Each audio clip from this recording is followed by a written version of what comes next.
How is... Which seat do you want me in? You can sit wherever you wish, and I will sit in the other one. Sure. You don't want a certain background. Perfect. Spot on. Perfect.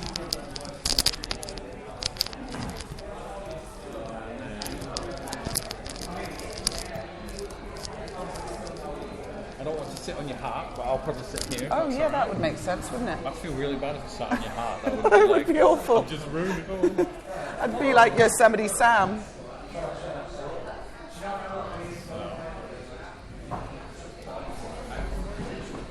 Ooh, I'm really short. Okay, I'm going to do a bit of that action.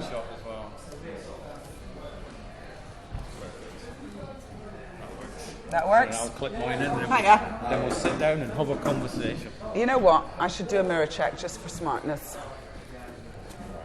Isn't it funny we're finally meeting this the way this world is, you know? It's been years since we've known each other Yeah, on Twitter. exactly. Like, finally. Is that responsible for you? Oh, thank you. I've got one here. Here, that's for you. Oh, that's for you, Stuart. Oh, thank you. I'll save that. I will actually put that on. And Sonic, if you do want to hear nonsense, just come sit. It's no big deal. Yeah, but if you want to seriously, you sit can and read your book and enjoy yourself, then do that. It's just it's not a grilling. It's not an interrogation. Sitting really quietly here. You could, yes. Oh, well, I've got a big red mark on my nose, but, you know, got to keep it real, innit? Do. And I've just got this in just to make sure the microphones are working. So they are. Brill. Do I look like Peppermint Patty, Sonic? You look hot. Hot in a jumper. Thanks, babes. This is the best gift ever, by the way. Oh no, actually, it's the second best gift. What's the best? Do you know what the best gift ever is? What'd you get? What'd you get? Oh, so sweet. This film, Oh, bless which you. I've seen. Thank you. I had the wonderful dilemma, because I'm going to watch it tonight on the big screen. Yeah, And I thought, well, I know I'm meeting you beforehand, yeah. so do I not watch the film? But then High Flyers, who are going to be releasing it in the Yeah. UK, they sent me a screener link saying we're looking for poster reviews. Oh, good. And I thought, that's fate. That's so I'm still going to watch amazing. it. So me and my fiance, we sat down and we watched it the other day. Yeah. Loved it. Thank you. I was worried I'm so about it. I was glad. worried about it though. Well, of because course, The Woman was a great movie. It's Woman very is- difficult to follow. It's one of the best films ever, and I Yeah. will constantly tell people, and I have done on the podcast, and we've spoken Yeah, on the yeah, podcast a yeah. few years ago, and I thought I had faith in you, Thank you. but it's a Boss, yeah. follow-up to The Woman. Yeah. So I was a little bit worried, and I'm like, is it going to be as good as The Woman? And it was. Oh, thanks. That's was- so nice to hear. I'll go back to The Woman for a second, Yeah. though.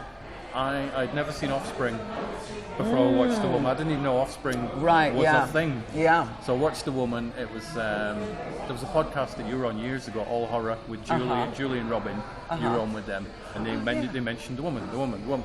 Every horror podcast that I listened to mentioned this film called Yeah, The Woman. yeah. So I saw it in the shop. I thought, I'll pick it up. It's Yeah. been recommended. Blew me away.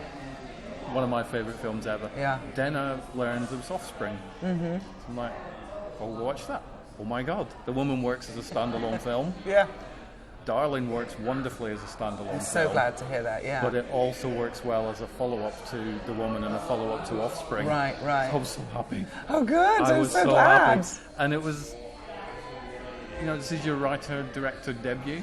Yeah, as a feature, yeah. I'd made a 35-minute short called Perfect before, which is a very different kind of film. It's a very kind of slightly mumblecore vibe, indie, about a comedian in LA. I wrote the full script and I made the first act as a proof of concept with a very tiny budget, and it was a delight to do.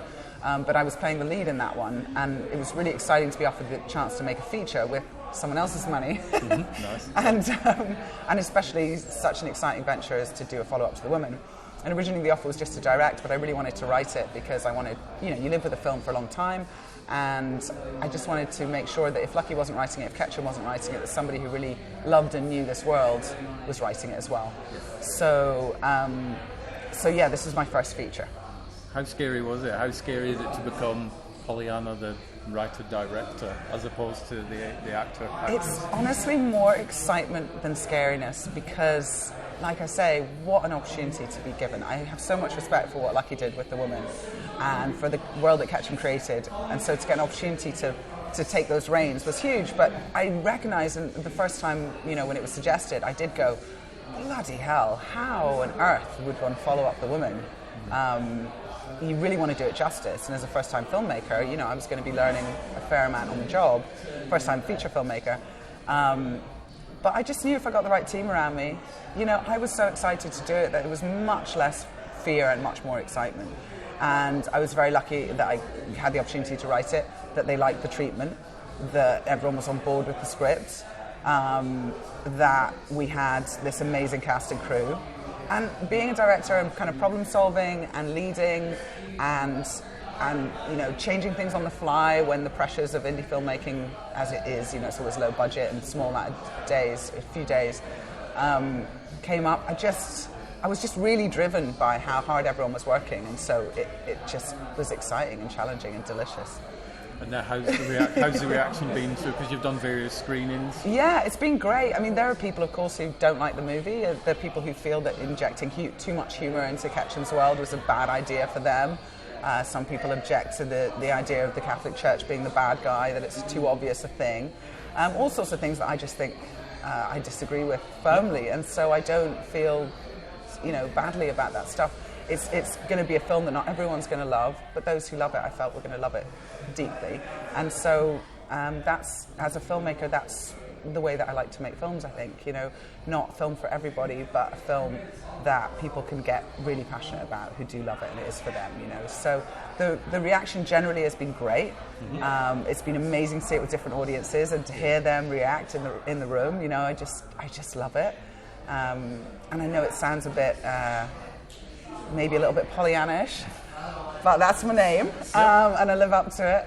But I really am so proud of everyone who made this film. And so when I hear that audience reaction and when I hear those lovely reviews, I just feel so proud of everybody and so glad the team that we had, because it was a real collaboration, as filmmaking should be, you know.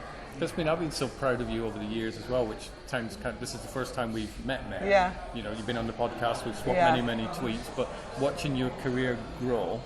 So when we spoke last on the podcast, you hadn't joined the Walking Dead cast. Right. So when that news was announced, I'm like, I'm really happy. Oh, genuinely, mate, like, you. It was like a friend had got like the job they always wanted. I love that. I think we're similar in that way. There's a passion for art. There's a passion for people doing well that you've watched before, and I really appreciate that. It was the same with Darlin as well. When I saw the press article about Pollyanna McIntosh can be writing direct feature debut, follow up to.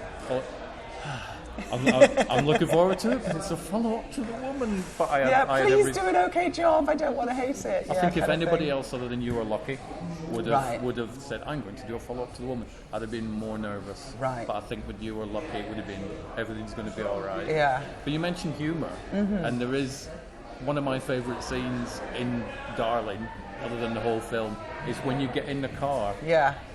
And that's one of the scenes that I've taken away from the film. Right. Going, you know what? That will make me smile constantly. Oh, I'm so glad to hear that. I don't want to go in the car, and it's like I've seen not a person behave like that before, but I've seen a dog or like a cat that. wigging out in the car, and they maybe like head out the window, or it was so sweet. Yeah. But going back to The Woman, there's a really, really similar in feeling scene where little Darlin sits on the trapdoor, puts the radio on. So it's these, how dare somebody put light-hearted or humour in it. That's such a nice, touching moment, and it's not horrific, and it's not... But the car scene reminded me of that scene when it's a case of giving the audience time to breathe. Yes, so it's not just, full force. Yeah, I didn't want an onslaught. No. I wanted to have some really exciting kills in there. I wanted to have some good gore. I wanted us to see what we expect from The Woman with, just decisive and absolute kill, no questions asked, just getting it done. And like I say, I know this character inside out, so for me, that sort of doggish scene in the car just really was I wanted to pay homage to The Woman as well, and I wanted to pay homage to Ketchum's personality too. So for me, there was so much humour in The Woman, but I think that for other people, it's too slapsticky, or it's too absurd, or it's too campy, or something. But again, that's me. That's very much how I am, and I feel that when terrible things happen in life, even if you don't notice it in the moment, you'll be smacked around the face by something absurd and odd or funny. or your own things like your own vanity are really hilarious to me. Our capacity, you know, humans' capacity for vanity or arrogance in the face of ourselves, you know, is just so funny. And to put somebody who's very in control, like the woman, into a situation that she's completely out of control with, but she can't react by killing the guy because she needs him, so she's just, you know, going batshit. And it was so much fun in the room. Julie Garces and I, our editor, and I spent, you know, the whole time editing together. And I just remember getting that exact like moment, just cut it a little bit short. We just want to go straight into it, and the humour coming out of that cut just makes me so satisfied. So I'm so glad to hear it. People appreciate it. 100% works. I love the fact that it does work as a standalone film. Cheers, thank you. But it also builds upon I'm going to start calling it the Pollyanna universe now. I was going to call it the Lucky universe or the Jack Ketchum universe. Well, we were actually, there's going to be hopefully there's going to be a box set of all three. And so we've been kind of saying, you know, what could we call it? Because Ketchum called it the Dead River series. Yeah. But of course we've come so far from Dead River now at this point, since off-season, that didn't ring true so much for me. So saying, what about the Woman trilogy? Because she's been all the way through it, you know. Or I can't remember what the other one was. But yeah, it's like you can't ape what the Woman was. You can't ape what Offspring was. And the Woman is so different from Offspring that it makes sense to me that Darlin should be very different. And if the trilogy were to continue into something else, which obviously is an opportunity for it to, I would want someone new to come and take the reins. Don't tease me with a fourth one. No. Well, don't tease me with the Woman 100 years old. I would. I'd be like, loads of them. But this is also the first one where I've seen the character of the Woman go fully into civilization. So walking into shops. Yeah. You know, the woman's obviously within a cellar. Yeah. Offspring in the woods. In the wilds, yeah. She's just, and nobody really paid attention to her half. And I'm thinking, if she walked next to me, I'd be a little bit. Well, you would be, and I had a bit more of that sort of shopping centre area, you know, scene where people were looking at her oddly and kind of avoiding her. Of course, they don't know that she's a cold-blooded killer. No. But they would definitely see that she looked very odd. But the reason that she ends up in a homeless community is because I was thinking, well, where on earth could she fit in, where anyone would accept her at all? Because I wanted her to have connection with people, and I wanted her to, you know, have more of a story where she was actually connecting with individuals and kind of using them to get where she needed to go. Because you couldn't just do the same thing as the Woman, of course. No. But I didn't want to use language, so it's like, where the hell can she go? But in the homeless community, well, a lot of people who are on the streets don't have an opportunity to wash so much. There might be mental illness there or drug use, because a lot of people have been, you know, taken out of care and left on the streets, for instance. So I thought, well, that would be a place where she might be able to have some kind of community, you know. And she did. Yeah. So let's talk about Lauren in the title role. Yes, Lauren Canny. How amazing was she? Because obviously people will have watched this by the time this clip comes out, but there's a lot of her scenes where there is no dialogue. Yeah. There's a few vocal noises, but the majority of it is there's no. Yeah. I mean, you've done that before, right? In The Woman and whatnot. How is that more difficult, or is that a little bit easier to? I think for me as an actor, I would say if something's well written and you get a really strong grounding in a character, it's all the same sort of level of difficulty or challenge or whatever, because you find your route whichever way you can into that character, and, you know, to feel grounded in it and to feel that you're living that experience. Of course, the Woman is somebody that, I mean, I've not had that life before. I went into the woods and researched a lot of animal stuff to play her. When Lauren Canny came in to audition for the role, she was phenomenal in the room. She played a very feral scene, and then she did the scene with the bishop, the quite heart-wrenching scene with the bishop. And in both cases, she was absolutely brilliant. She'll tell you, she always says in interviews, oh, Pollyanna did this, Pollyanna did that. I'm like, dude, you were ready for it when you came in the room. She's born to play this role. Yeah. She's a very committed actor. She's really involved emotionally, but she's also really brilliant technically, which is quite an incredible, you know, triple threat to have. She can be conscious of where she needs to move and, you know, what mark she needs to hit, whilst being completely immersed in the character. So working with her was just amazing, because she wanted to know everything. She wanted to know everything about the experience that I'd had doing The Woman. She wanted to know all the research I'd done, so I just kind of gave her everything I had. And then it was just a case of talking a lot about, you know, any questions she had. And then when we were doing those scenes that were more challenging, just reminding her of how damn good she was and how much she could go batshit and it would be okay, and she'd come out the other end feeling good rather than feeling embarrassed, because it is a risk to take in front of a bunch of other people to be so odd. but that's the challenge of the work, and she was definitely ready for it. Because I mean, me as a viewer, I'm watching the character, immersed in the character. Yeah. She's there on set. There's people with cameras watching her. There's boom mics. So Yeah. I thought it would be really difficult to 100% go into that role. Yeah, So I think she really had a deep understanding of Darlin's situation, and she was both empathetic about her situation from an outside perspective, and then she managed to immerse herself in the feelings of it as well, without any damage to herself, which is the challenge, because she's in a very dark place throughout most of the movie. So I think going back to your original question, which is it harder to play that kind of a role that's not vocalized? I think it's more about what you're going through as the character and how much you keep that with you. Shooting the woman, a lot of people said to me afterwards, that must have been so difficult, it must have been awful, you were chained up the whole time, you were undergoing all these awful things that were happening to you, you must have been miserable. I was like, no, I was thrilled, because the woman doesn't feel sorry for herself. She feels, she's judging, she's taking everyone in, she's thinking, what's their weak point, how can I, what have I just learned about them now, their behaviour, and then how am I going to slit their throat and eat their face off when I'm done with them? she's sizing up the prey, isn't she? Whether it's looking at the weak bolt on the plank, right? Yeah. Or whether it's looking at the mother going, help, you didn't help, you're now on my list. Yeah. I'm going to sort you out. In the third act. Yeah, and so, also the rape scene with Cleek. She's just going, oh, you're weak because I can't breed, and you're not doing this for that. You're doing this for something else. And so, in her animal world, it's like everything has a strong purpose. Otherwise, you wouldn't bother doing it. But this guy is just a weak guy, so she's just thinking what a pathetic person he is when that's going on. And I think that's one of the really wonderful scenes in The Woman for me. Shooting a rape scene is a very hard thing to do, I feel, and I was lucky in that Lucky McKee and I spoke a lot before. I knew that he had the same perspective on it as I did, and recognised how powerful the scene could be if it was done the right way. And so going in, I knew that we were both on the same page, so that was awesome. I felt worse for Sean Bridgers, that he's such a kind, empathetic person, that he had to play a guy, on the other hand, who was feeling how disgusting he was being, because he was having that judgment looking back at him, and he was feeling actually kind of uncomfortable about it. And that's a harder thing for an actor to go through if they're in that mindset than it is to be the woman going, you think this is going to break me? Fuck you, dude. I am going to enjoy killing you. But I love it where you've got somebody else lined up to speak to you. I mean, I could talk to you for hours and hours. As you we will do these over the years, I hope. Certainly when the fourth woman film comes out, which would be amazing.